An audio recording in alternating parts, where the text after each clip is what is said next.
Assalamualaikum warahmatullahi wabarakatuh. Saya Arlita Miladra Stiqosiin akan mempresentasikan materi kritik hadis. Definisi kritik hadis. Kata an-naqd dalam bahasa memiliki arti mengkritik, menyatakan, serta memisahkan baik dan buruk. Makna kritik dalam ilmu hadis ialah kegiatan meneliti hadis yang bukan berarti kecaman terhadap sebuah hadis. Sedangkan kritik hadis secara istilah seperti yang dinyatakan oleh Muhammad Mustafa Azami ialah tamyizu ila hadithi sahihati minad dhaifati wa hukmu ala riwayati tausiqan wa tajrihan. Yang artinya, naqd al-hadis ialah cara membedakan hadis yang sahih dan hadis yang dhaif, serta menentukan penilaian periwayatannya termasuk ke dalam periwayat yang thiqah atau terkena syarah. Selanjutnya, sejarah perkembangan kritik hadis. Kritik hadis telah marak dilakukan pada abad ke-3 Hijriah. Tetapi hal tersebut tidak berarti bahwa sebelumnya tidak terjadi kritik hadis. Sebab ketika kita memahami kritik hadis secara sederhana, ialah sebuah cara membedakan manakah hadis yang sahih dan yang tidak sahih. Sehingga kritik hadis pun sudah ada pada masa Rasulullah Shallallahu Alaihi Wasallam. Pada masa Rasulullah ini dilakukan dengan cara sederhana, yakni melalui konfirmasi. Konfirmasi dilakukan melalui cara ketika para sahabat yang tidak secara langsung mendengar hadis Rasulullah Shallallahu Alaihi Wasallam, namun sahabat lainnya mendengarkan, maka mereka akan mengkonfirmasi dengan cara menanyakan hadis tersebut kepada Rasulullah. Hal tersebut bukan didasari dari rasa curiga mereka terhadap pembawa berita bahwa ia telah berdusta, namun hal tersebut dilakukan bahwa mereka sangatlah berhati-hati dalam menjaga kebenaran hadis sebagai sumber hukum setelah Al-Quran. Dan para ulama sepakat bahwa konfirmasi hadis di era Rasulullah ini dipandang sebagai cikal bakal lahirnya ilmu kritik hadis. Selanjutnya, kritik hadis di era sahabat. Pada era sahabat ini mulailah berkembang dengan metode penilaian hadis menggunakan pola yang bersifat komparatif atau perbandingan. Umar bin Khattab, Abu Bakar, serta Ali bin Abi Thalib memulai membuat rambu-rambu dalam menentukan hadis atau sebagai syarat diterima atau tidaknya sebuah hadis, salah satunya seperti mengharuskan adanya kesaksian sahabat lain untuk membenarkan periwayatan hadis tersebut.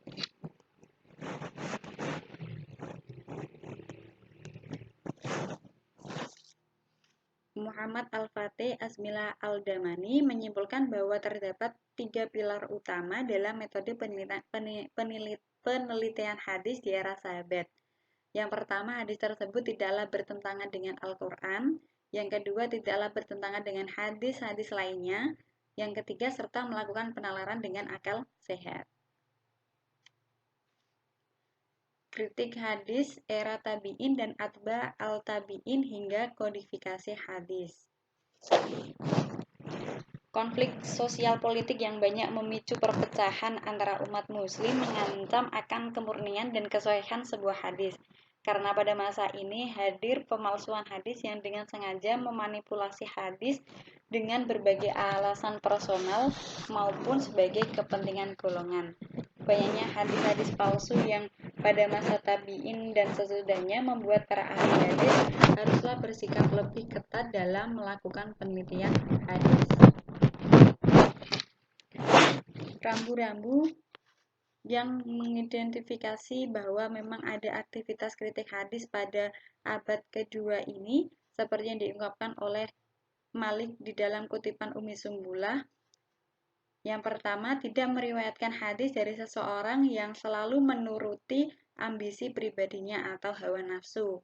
Kedua, tidak meriwayatkan hadis yang berasal dari orang bodoh, sebab kebodohannya itu ia akan membuat kebohongan atas nama Rasulullah Shallallahu Alaihi Wasallam. Yang ketiga, tidak meriwayatkan hadis dari seseorang baik amal ibadahnya, namun hadis yang diriwayatkan tidak dikenal atau umum.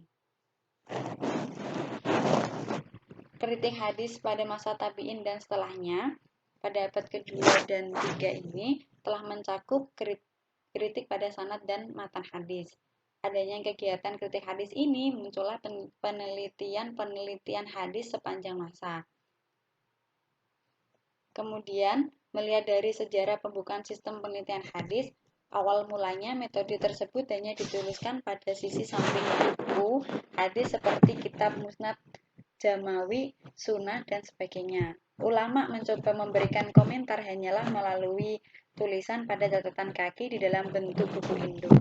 Dari cara pertama tersebut yang dirasa kurang efektif dan tidak cukup luas dalam mengungkapkan kelemahan dan kecacatan dalam hadis, sehingga para ulama hadis pun memiliki inisiatif untuk menuliskan komentar-komentarnya pada satu kitab.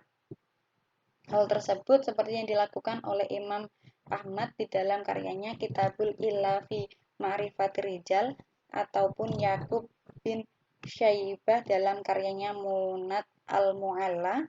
Pada tahapan berikutnya, kitab rujukan mengenai kritik hadis menjadi lebih sistematis lagi karena dalam pengajian dilakukan pemisahan pengajian antara sanad dan matan hadis. Hal tersebut berasal dari gagasan Ibnu Hatim di dalam buku Jarh wa Ta'dil dan Ilal yang sangat detail dalam melakukan penelitian keabsahan hadis yang berasal dari matan dan perawinya.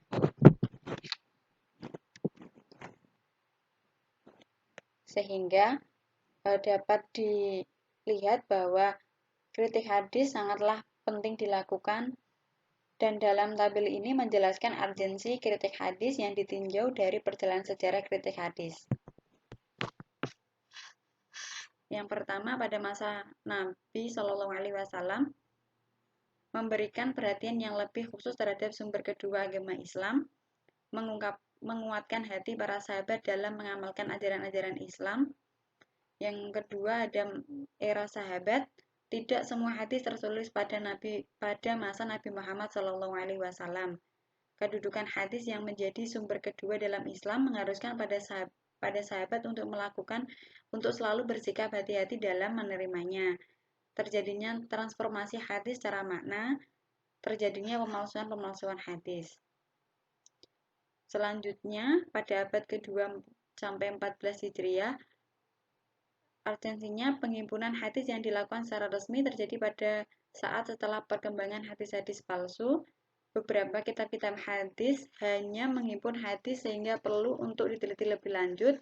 Munculnya redaksi-redaksi hadis yang bertentangan, dan pada abad ke-15 sampai sekarang memelihara khazanah keilmuan Islam, meminimalisir terjadinya perbedaan terpendapat dalam produk hukum syariah, menentukan hadis-hadis dhaif dalam kitab-kitab Islam yang terkadang dijadikan sebagai dalil dalam tuntunan ibadah, mengembangkan metodologi penelitian hadis menjadi lebih baik dari sebelumnya, membangun sikap yang hati-hati dalam menggunakan hadis yang tidak bisa dipertanggungjawabkan sebagai sebuah landasan ibadah dalam kehidupan sehari-hari ataupun sebagai landasan dalam menetapkan sebuah hukum.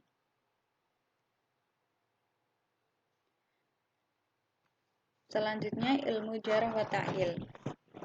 Seperti yang telah kita bahas, bahwa pengajian hadis selalu berkembang sehingga muncullah ilmu jarh wa ta'dil yang sangat detail dalam melakukan penelitian terhadap kualitas perawi. Pengertian dari ilmu jarh wa ta'dil ialah ilmu yang mempelajari kepribadian perawi hadis baik melalui pengungkapan sifat-sifat keadalahannya ataupun sifat-sifat kecacatannya yang bermuara pada penerimaan atau penolakan terhadap riwayah yang disampaikan. Sejarah kemunculan dan perkembangan ilmu jarh wa ta'dil sejalan dan beriringan dengan tumbuhnya periwayatan di dalam Islam, karena untuk mengetahui hadis yang sahih maka perlu mengetahui keadaan perawinya. Hal tersebut merupakan hal yang harus dilalui untuk menetapkan kebenaran dari rawi ataupun kedustaannya, sehingga dapat diketahui hadis yang dapat diterima ataupun ditolak. Karena hal-hal tersebut, maka adanya kaidah-kaidah dalam ilmu jarh wa ta'dil yang ditentukan oleh mayoritas ulama hadis dan fikih dengan bersepakat bahwa seorang perawi harus memiliki syarat balik, yang berarti bahwa telah cukup usianya untuk meriwayatkan semua hadis. Adil atau adalah bahwa perawi adalah seorang muslim yang balik, berakal, dan bebas dari kefasikan serta selamat dari cacat muru'ah.